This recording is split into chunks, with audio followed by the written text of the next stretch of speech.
L'inspectrice Sarah Dubois était en train de rédiger un PV d'excès de vitesse à Julien Moreau, père célibataire de 35 ans, quand elle lâcha soudain. « Si vous n'étiez pas marié, j'aurais envie d'ajouter mon numéro sur cette contravention au lieu d'une amende. » Cette phrase inattendue allait changer le cours de deux vies pour toujours. Cette histoire extraordinaire nous prouve que parfois, un moment de compassion humaine peut transformer l'existence d'une personne et créer des ondes de bonté qui s'étendent bien au-delà de ce qu'on peut imaginer. Julien Moreau, électricien de 35 ans, élevait seul son fils Lucas, de 8 ans, depuis la mort de sa femme Amélie d'un cancer 3 ans plus tôt. Cette matinée de décembre à Montpellier, tout semblait s'écrouler. Lucas était malade avec 39 degrés de fièvre, son patron menaçait de le licencier pour ses retards répétés. Et maintenant, il était arrêté pour excès de vitesse en fonçant au travail. Quand l'inspectrice Sarah Dubois s'approcha de sa vieille Citroën rafistolée avec du scotch, Julien s'attendait au coup de grâce, une amende de 200 € qu'il ne pouvait pas se permettre. Au lieu de cela, cette femme policière de 32 ans allait lui offrir quelque chose d'inestimable, de l'espoir, de la compréhension et surtout la révélation qu'il existait encore des âmes généreuses dans ce monde impitoyable. Son geste de compassion, transformer une amende en avertissement et lui donner des ressources communautaires, allait déclencher une transformation qui sauverait non seulement Julien et Lucas, mais inspirerait tous ceux qui croiseraient leur chemin. Si vous êtes prêts pour cette histoire bouleversante sur le pouvoir de la bonté humaine, écrivez dans les commentaires d'où vous regardez cette vidéo. C'était un jeudi matin glacial de décembre à Montpellier. Le genre de jour où le ciel pend lourd et gris, pesant sur vous comme un fardeau qu'on ne peut pas secouer. La température avait chuté pendant la nuit et une fine couche de givre s'accrochait encore aux parties ombragées de la route, rendant tout cassant et inhospitalier. Julien Moreau était assis au volant de sa Citroën C3 de 2007, regardant ses redoutables gyrophares rouges et bleus clignoter dans son rétroviseur. Son cœur coula comme une pierre, jetée dans l'eau profonde. De tous les jours pour que ça arrive, il fallait que ce soit aujourd'hui. Julien avait 35 ans, bien que les rides autour de ses yeux le fassent paraître plus âgé. Il était père célibataire de son fils de 8 ans, Lucas, et l'était depuis 3 ans, depuis qu'Amélie, sa femme, avait perdu sa bataille contre le cancer. Ces 3 années avaient se semblé durer 30 pour eux. Chaque jour était une danse de survie soigneusement chorégraphiée. Se lever à 5h30, préparer le déjeuner de Lucas, le déposer à l'école avant 7h45, pointer au chantier de construction à 8h15, travailler 9 heures épuisantes, récupérer Lucas à la garderie, faire le dîner, aider aux devoirs, l'heure du bain, les histoires du soir, et finalement, avec de la chance, s'effondrer au lit vers 23 heures, seulement pour tout recommencer le lendemain. Il n'y avait pas de pause, pas de vacances, pas de place pour l'erreur. Et aujourd'hui, l'erreur l'avait trouvé quand même. Lucas s'était réveillé ce matin avec 39 degrés de fièvre. Julien avait passé 1 heure au téléphone à essayer de trouver quelqu'un, n'importe qui pourrait surveiller son fils pendant qu'il allait travailler. Sa mère vivait à Marseille. Sa sœur gérait sa propre crise familiale. Les voisins étaient au travail. Finalement, il avait appelé son patron et supplié pour un départ tardif, promettant qu'il rattraperait le temps. Son patron, M. Blanchard, n'avait pas été content. « Julien, c'est la 3e fois ce mois, j'ai des quotas de production à tenir. Si tu ne peux pas être fiable, je trouverai quelqu'un qui le sera. » Les mots avaient frappé Julien comme un coup physique, mais il avait avalé sa fierté. « Je comprends, monsieur, ça n'arrivera plus. Je serai là dès que possible. » Il avait attendu que la fièvre de Lucas baisse légèrement, s'était assuré que son fils était installé avec des films et de la soupe, puis avait foncé vers le chantier comme si sa vie en dépendait. Parce qu'en un sens très réel, c'était le cas. Ce travail était tout. C'était le loyer de leur petit appartement. C'était les médicaments contre l'asthme de Lucas. C'était l'électricité, l'eau et les courses qui s'amenuisaient un peu plus chaque semaine. Julien ne s'était même pas rendu compte qu'il roulait à 80 km/h dans une zone limitée à 50, jusqu'à ce qu'il voie la voiture de police sortir derrière lui. Non, non, non, chuchota-t-il, ses mains agrippant le volant si fort que ses jointures devinrent blanches. S'il vous plaît, pas aujourd'hui. Mais les gyrophares ne s'éteignirent pas. Ils continuaient à clignoter, insistants et impitoyables. Julien se rangea sur le bas-côté, ses mains tremblant en passant sur parking. L'inspectrice Sarah Dubois sortit de sa voiture de patrouille avec une efficacité pratiquée. Elle était dans la police de Montpellier depuis 6 ans maintenant, et les contrôles routiers étaient devenus routiniers, une partie du travail qui avait depuis longtemps perdu tout sens de nouveauté. Elle passa sa main sur ses cheveux bruns tirés en chignon net et s'approcha du véhicule. La voiture d'Echo était vieille, c'était évident. Le pare-choc arrière était maintenu avec du scotch et l'un des feux arrière avait une fissure qui le traversait. En s'approchant côté conducteur, Sarah remarqua que le contrôle technique était sur le point d'expirer. Elle frappa à la vitre et l'homme à l'intérieur la baissa. Il avait l'air épuisé, le genre d'épuisement que le sommeil ne réglerait pas. Des cernes sombres ombraient en ses yeux et sa mâchoire était tendue par la tension. « Bonjour, monsieur », dit Sarah, son ton professionnel mais pas dur. « Inspectrice Dubois, savez-vous pourquoi je vous ai arrêté? » L'homme, Julien, selon le permis qu'il lui tendit avec des mains tremblantes, hocha la tête. « J'étais en excès de vitesse, je le sais. Je suis désolé. » Sa voix était silencieuse, défaite. Sarah avait entendu 1000 excuses au fil des ans, mais quelque chose chez cet homme la frappait comme différent. Il n'était pas en colère, il n'était pas sur la défensive, il était juste fatigué. « Permis et carte grise, s'il vous plaît, » dit-elle. Julien fouilla dans la boîte à gants, ses mains clairement instables. Des papiers s'éparpillèrent, documents d'assurance, vieux reçus, un formulaire d'autorisation scolaire froissé. Finalement, il trouva ce qu'il fallait et le lui tendit. Quand Sarah prit les documents, ses yeux parcoururent l'intérieur de la voiture. À l'arrière, elle remarqua un siège auto pour enfants. À côté se trouvait un petit sac à dos couvert de dinosaures, et un éléphant en peluche usée était attaché avec la ceinture de sécurité. Un sac en plastique de pharmacie était posé sur le siège passager, et à travers le plastique transparent, elle pouvait voir des flacons de médicaments pour enfants. « Vous avez un enfant ?» demanda-t-elle, son ton s'adoucissant juste un peu. « Oui, madame, » répondit Julien. « Mon fils Lucas, il a 8 ans. » Sarah hocha la tête. « Il est avec vous aujourd'hui? »« Non, il est à la maison malade. C'est pourquoi j'étais… » Julien s'arrêta, secouant la tête. « Ce n'est pas une excuse. J'étais en excès de vitesse, j'assume. » Il y avait quelque chose dans la façon dont il l'avait dit, si direct, si résigné, qui fit hésiter Sarah. Elle le regarda de nouveau, vraiment cette fois. Le col effiloché de sa chemise de travail, les ombres sous ses yeux, l'alliance usée qu'il portait encore à la main gauche, malgré la ligne pâle sur son doigt suggérant qu'elle avait récemment été redimensionnée ou déplacée. « Je reviens tout de suite, » dit-elle, retournant à sa voiture de patrouille.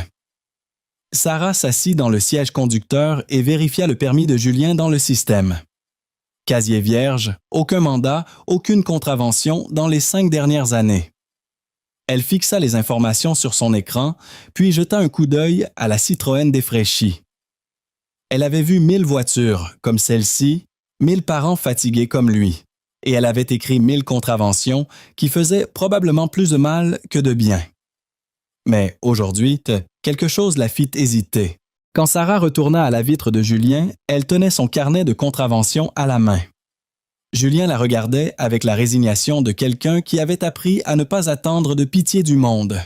« Monsieur Moreau, » commença Sarah, « vous rouliez à 80 dans une zone limitée à 50. C'est 30 km/h au-dessus de la limite. »« Oui, madame, je le sais. » Sarah cliqua son stylo, le bruit sec dans l'après-midi silencieux. Elle commença à écrire, le grattement du stylo sur papier remplissant le silence. Julien fixait droit devant, la mâchoire serrée, calculant déjà ce que ça allait coûter. La contravention serait probablement de 200 €, peut-être plus. C'était l'argent des courses pour 2 semaines ou la prochaine prescription de Lucas.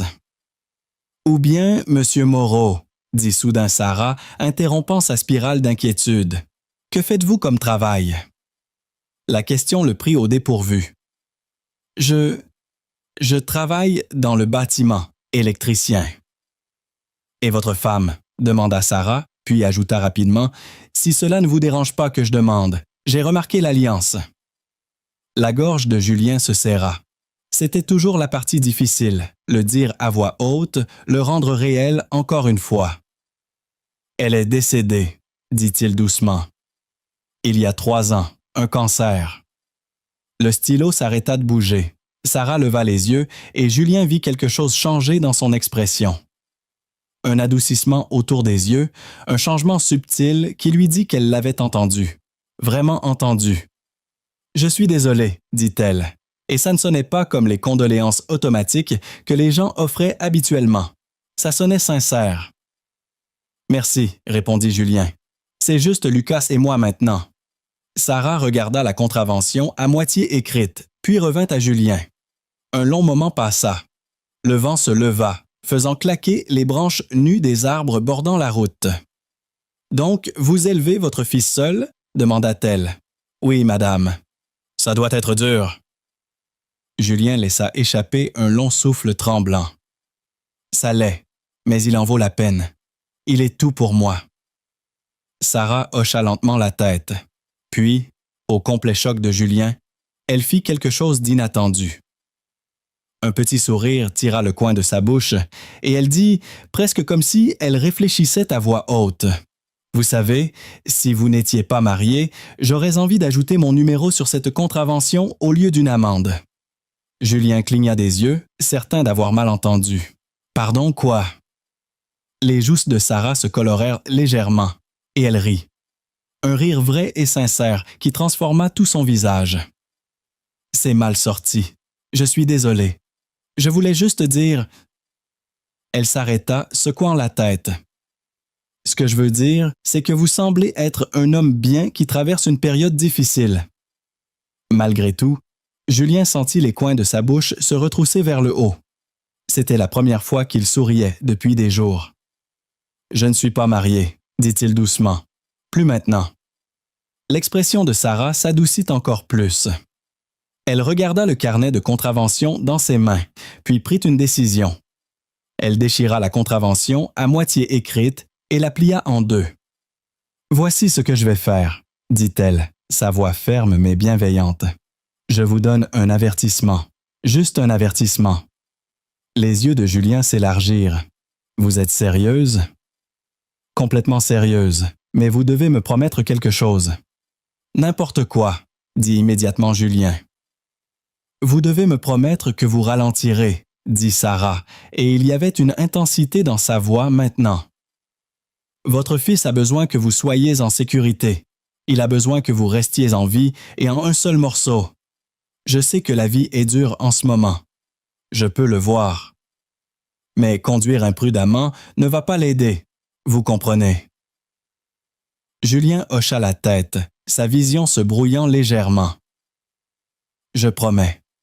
Je jure que je serai plus prudent. » Sarah lui rendit son permis et sa carte grise, puis hésita. Elle fouilla dans la poche de sa veste et sortit une petite carte de visite. Mais ce n'était pas sa carte. C'était autre chose. « C'est pour un centre de ressources communautaires à 20 minutes d'ici, » expliqua-t-elle. « Ils aident les parents célibataires avec toutes sortes de choses. Aide alimentaire, programme de garde d'enfants, conseils, même aide avec les factures parfois. Je sais que ce n'est pas grand-chose, mais ça pourrait t'aider. » Julien prit la carte comme si elle était en or, ses mains tremblant. « Je ne savais pas que ça existait. »« La plupart des gens ne le savent pas, » dit doucement Sarah. « Je fais du bénévolat là-bas parfois. Ce sont de bonnes personnes et ils aident vraiment. » Elle retourna à sa voiture de patrouille et Julien regarda dans son rétroviseur, ne croyant pas tout à fait à ce qui se passait. Un moment plus tard, elle revint avec un sac en papier brun.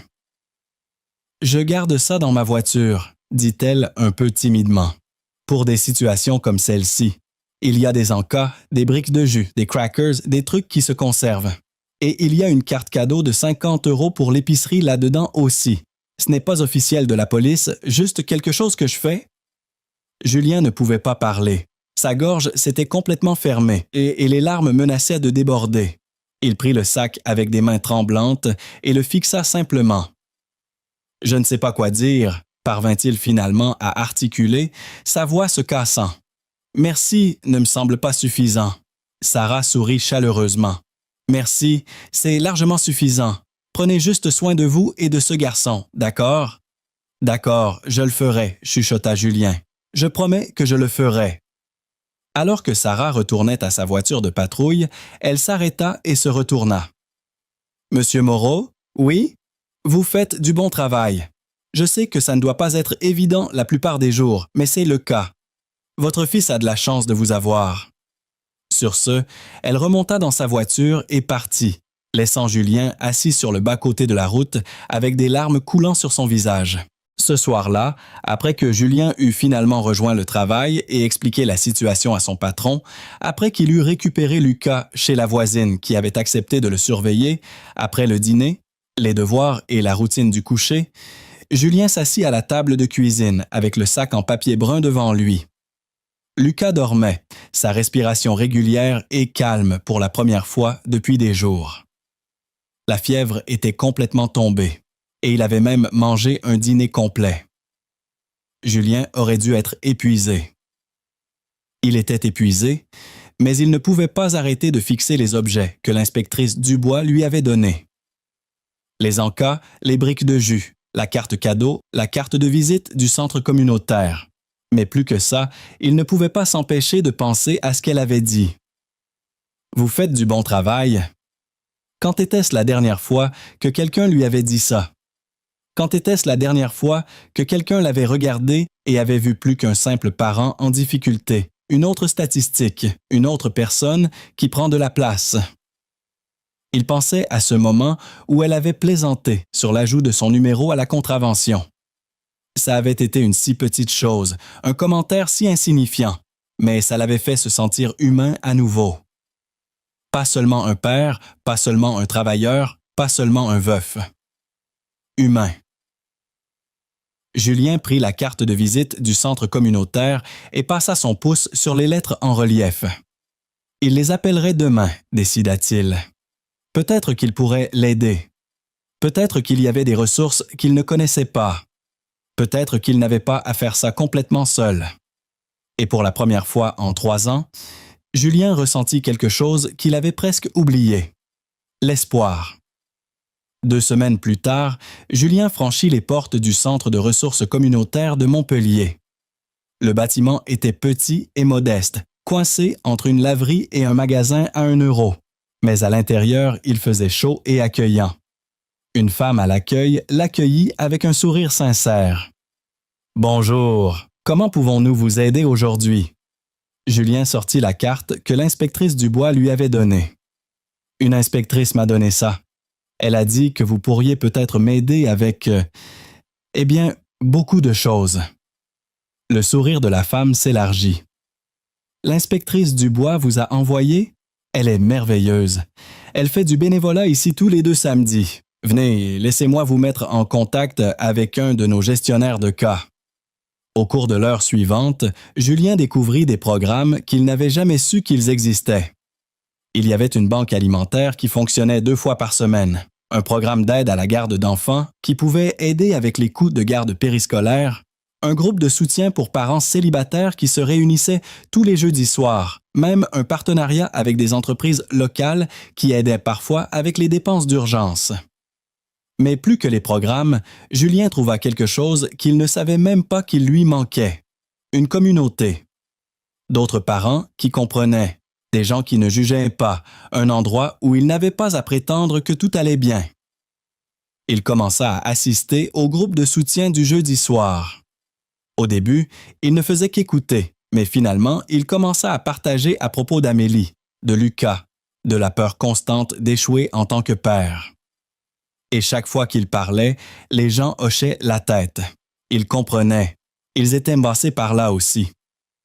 Par le biais du centre, Julien se connecta avec un autre père célibataire nommé David qui travaillait à des horaires opposés. Ils trouvèrent un arrangement pour s'aider avec la garde d'enfants, se relayant pour que chacun puisse prendre des heures supplémentaires quand nécessaire sans laisser leurs enfants seuls. Julien se connecta aussi à un programme qui aidait avec les frais médicaux de Lucas, réduisant ses coûts de 60%. Ces économies signifiaient qu'il pouvait finalement faire réparer correctement la voiture.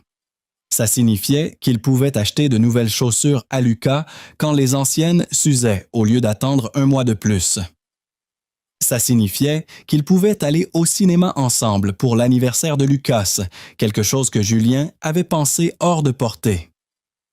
Mais peut-être le plus important, Julien cessa de se sentir si écrasamment seul. C'était un matin d'automne croustillant quand l'inspectrice Sarah Dubois arriva au commissariat de police de Montpellier et trouva une enveloppe qui l'attendait dans sa boîte aux lettres. Son nom était écrit sur le devant d'une écriture soignée et il n'y avait pas d'adresse de retour. Curieuse, Sarah l'ouvrit et sortit une lettre écrite sur papier lignée de cahiers. « Chère inspectrice Dubois, vous ne vous souvenez probablement pas de moi. Il y a 3 ans, vous m'avez arrêté pour excès de vitesse sur l'avenue de la Liberté. Je m'appelle Julien Moreau. J'avais l'un des pires jours de ma vie et vous m'avez donné un avertissement au lieu d'une contravention. Mais plus que ça, vous m'avez donné quelque chose dont je ne savais même pas que j'avais besoin. De la gentillesse. Je veux que vous sachiez ce qui s'est passé après ce jour. Je suis allé au centre communautaire dont vous m'avez parlé, et ça a tout changé. Ils m'ont aidé à obtenir une aide pour la garde d'enfants et les coûts médicaux. J'ai rencontré d'autres parents célibataires qui sont devenus mes amis et mon système de soutien. J'ai arrêté de me sentir comme si j'étais en train de me noyer. Mon fils Lucas a 11 ans maintenant. Il s'épanouit à l'école, il a rejoint l'équipe de football l'année dernière et j'ai maintenant le temps et les ressources pour l'emmener à chaque match. Il est en bonne santé et heureux, et c'est tout ce que j'ai toujours voulu pour lui. Le mois dernier, j'ai été promu chef d'équipe au travail. Ça signifie un meilleur salaire et de meilleurs horaires, ce qui signifie que je peux être là pour Lucas encore plus. Finalement, j'ai l'impression de ne pas seulement survivre. Je vis vraiment.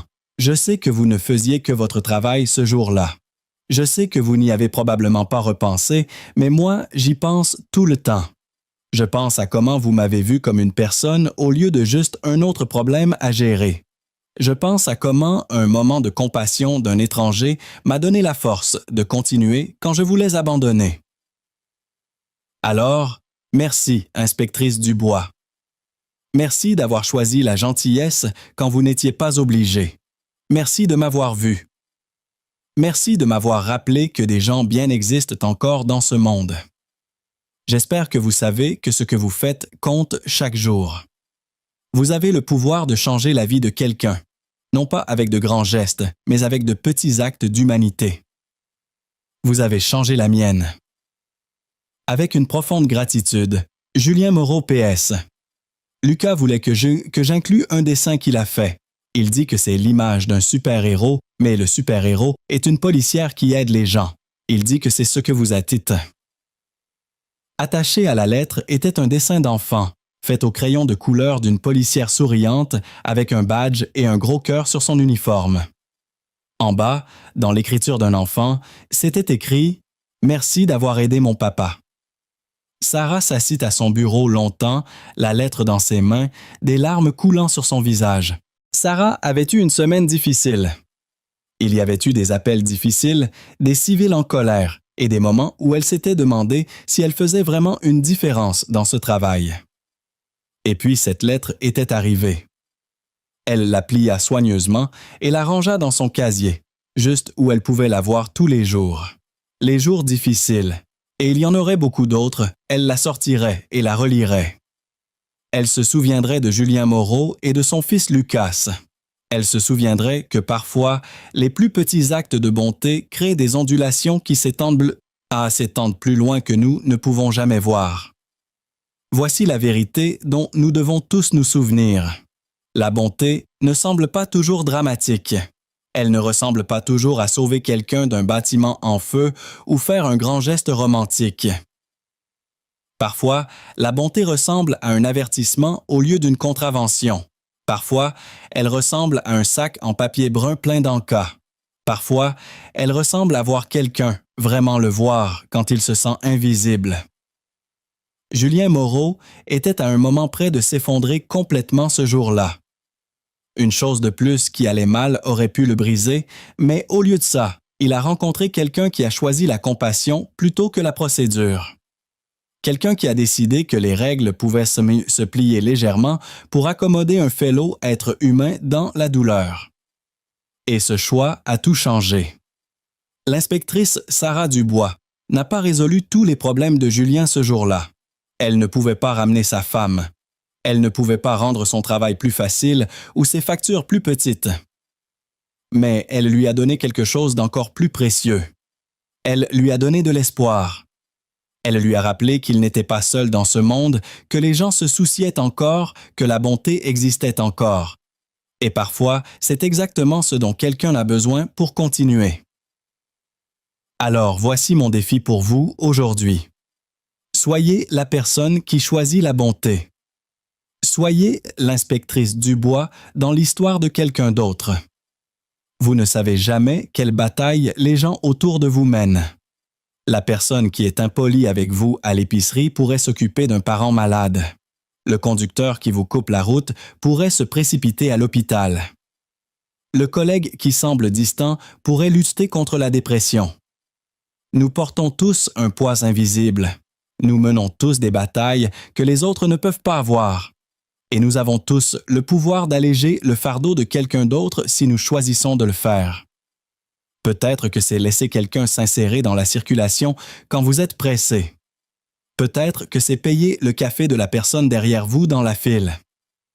Peut-être que c'est simplement offrir un sourire sincère à quelqu'un qui a l'air d'en avoir besoin.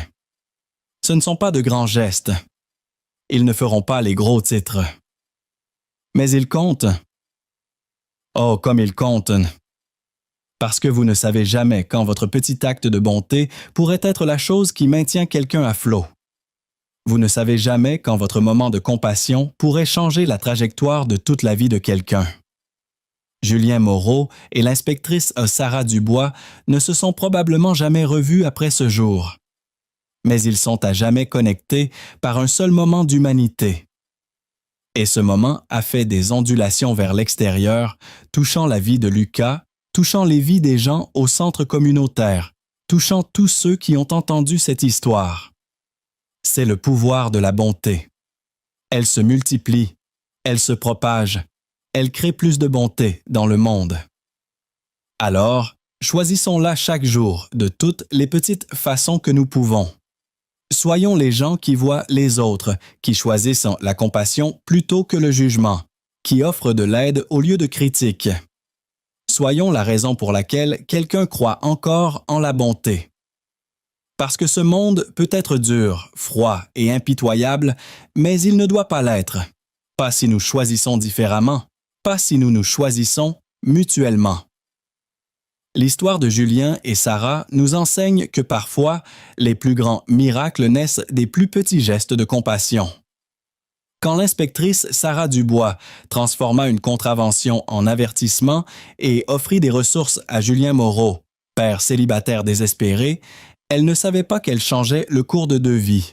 Son moment de flirt innocent, « Si vous n'étiez pas marié, j'ajouterais mon numéro au lieu d'une amende », brisa la glace entre 2 âmes fatiguées et révéla leur humanité commune.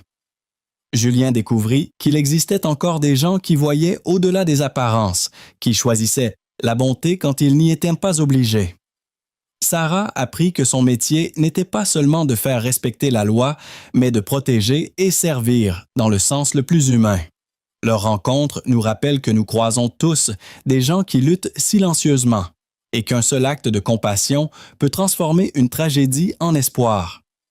Dans un monde où l'indifférence semble régner, choisir de voir l'autre, de l'aider sans rien attendre en retour, reste l'un des plus beaux gestes humains.